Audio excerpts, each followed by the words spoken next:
Jadi ketika kunci kontak di on kan, maka fungsi milis langsung dipanggil dan kita kasih batas ketika FF time atau ketika waktu berjalan di bawah 1000 milis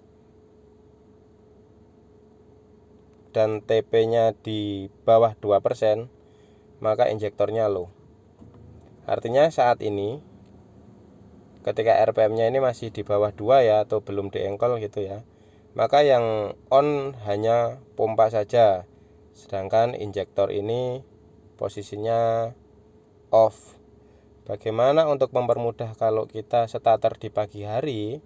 Maka pakai kondisi yang kedua.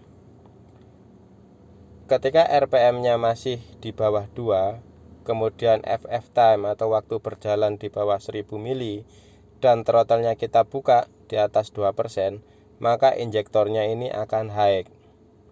Ya, bisa dibayangkan, jadi sebelum kita starter motornya, kita buka dulu gasnya di atas 2% ini, kemudian kita kunci kontak on, maka secara bersamaan full pump dan injektor ini akan menyala sampai kita nutup si throttle, sampai kondisinya throttle di bawah 2% lagi, itu baru dia injektornya low. Jadi ketika saat ini itu RPM nya kan belum jalan, tapi injektor sudah nyembur duluan, sehingga di manifold itu sudah ada sedikit bensin ya, tergantung kita bukanya lama apa enggak, baru kita starter. Oke teman-teman, kali ini saya akan mempraktekkan yang fungsi cuk ya. Jadi fungsi ini difungsikan ketika kita memanaskan mesin waktu awal. Jadi mesinnya ini masih kondisi dingin.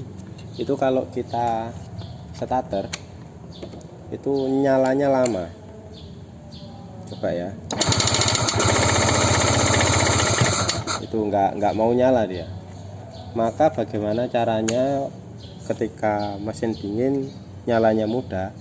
Yaitu dengan setting yang ada di sketch. Parameternya adalah ketika